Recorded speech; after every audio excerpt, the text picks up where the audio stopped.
Freezing rain has brought parts of Quebec to a standstill this morning. More than 1 million customers are without power, a majority of them in Montreal and the Outaouais region. Hydro-Quebec tweeted these photos earlier today showing crews working overnight to restore power. They say more than 1,000 employees are in the field, including fitters and joiners, as well as tree pruners, planters, and support staff. Officials say it's difficult to determine when service will be fully restored, and some customers can expect to be without power until Friday and even into the Easter weekend. And for more on the severe weather across Canada, we have reached David Phillips. He's a senior climatologist with Environment and Climate Change Canada, and he joins us from Barrie, Ontario. Good morning, David. Good morning, Chris. Nice to be with you in the aftermath of this storm. Still a couple of weather warnings out for a little part of Nova Scotia and eastern Quebec, but largely the warnings have ended, but the cleanup begins. That's right, and great to chat with you too. Over 1 million people are without power after the storm yesterday. How much more power does a storm have as it moves east? Well, you know, it was certainly a big one-day event. I mean, my gosh, Chris, when I saw it was still snowing last night in Winnipeg, and as freezing rain was falling in Halifax and Fredericton and parts of the Maritime. So this had a huge reach, this storm, all from the United States, but came into Canada, and we had thunderstorms in Toronto, 5 hours of thunderstorms, tornado watches in Windsor. We had incredible amounts of freezing rain in an area from Sault Ste. Marie to Ottawa, to western Quebec, right through to Quebec City. It still has, at the top of the hour, was light freezing drizzle occurring in Quebec City. So it's still there, but it was really, I think, the variety of conditions that the storm affected and the reach. You're thinking of millions of Canadians affected in one day and by this monster kind of a storm. Of course, it pales by U.S. standards with all the tornadoes and the deaths they've seen at the same storm. It's a Colorado low that picked up moisture from the Gulf of Mexico and headed north. And we saw the result of it because the cold air is still there. So, Chris, when you get that kind of battle that takes place between the warm air to the south, the moisture-laden air, bumping into that cold Canadian air, well, weather wars breaks out. And we saw that yesterday from snow and freezing rain and ice pellets. And there was this wall of cold air sitting there across central Ontario, and it was quite a force against this warm, sopping wet air that kind of went over top of the cold air and resulted in we saw in Montreal 20 hours of freezing rain and 40 millimeters of ice pellets and freezing rain. Boy, I think it made people remember the ice storm of 25 years ago in 1998. But this was a big one for sure. Yeah, I know, David, we interviewed somebody on the ground who summed it up pretty nicely, saying, in April? Talk to us about what fuels this kind of storm, considering many are ready for spring.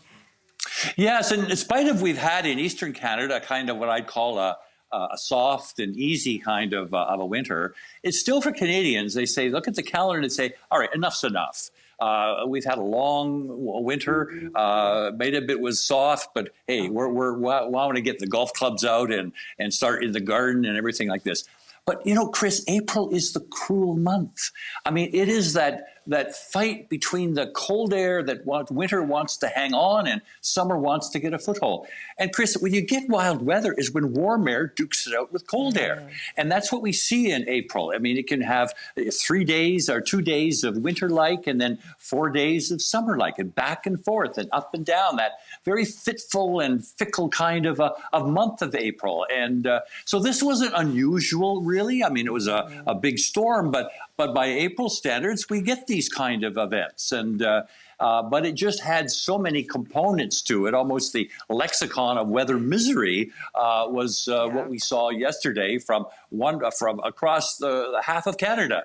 And so it was quite impactful. Of course, now what we're seeing is a day-to-day where it's going to warm up. So what nature gave us, it will also taketh away by melting some of that freezing rain. But the after effect with power outages and tree limbs down, and then, hey, a kind of a sunny period that we're headed to. It's almost as nature is kind of feeling sorry for us and is going to allow us to do a better cleanup, and then some warm temperatures next week. But don't be seduced by that. I mean, I'm not saying that this was winter's last hurrah, but hey, I think we still have to wait to write the final obituary on winter in the month of April. Very well put, David. And let's move south of the border now. Missouri and Iowa, among the states hit hard by tornadoes. We know that these types of weather patterns aren't normal for this time of year. They're happening further east. What are we seeing? Well, we've seen really what a wild spring has been in the United States. They've had well over, I think, 350 tornadoes, over 60 deaths.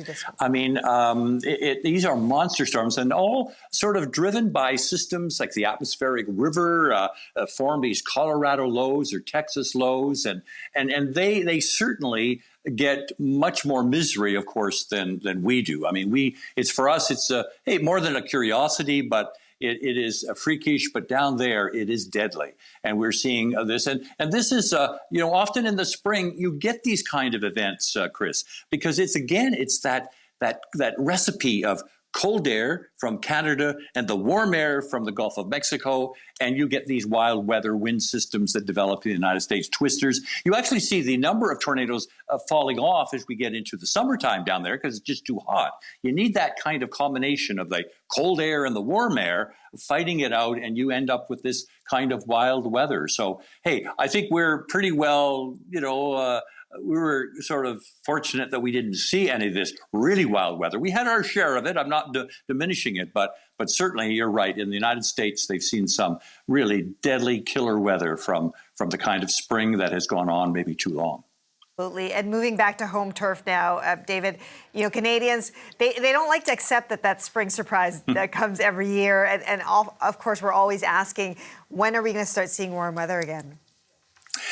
Chris, it's slow to come this year. We saw a cooler March than we've ever seen before in many areas of Canada. We're setting records in some places. I know that we want it to come. We're getting anxious. We feel fed up. We feel that we're owed warm weather as Canadians. We live in the second coldest country in the world, the snowiest. But hey, nature doesn't take that into consideration. Just because the calendar changed to spring and now to April, hey, it doesn't necessarily mean you can get the muscle shirt and tank top kind of weather.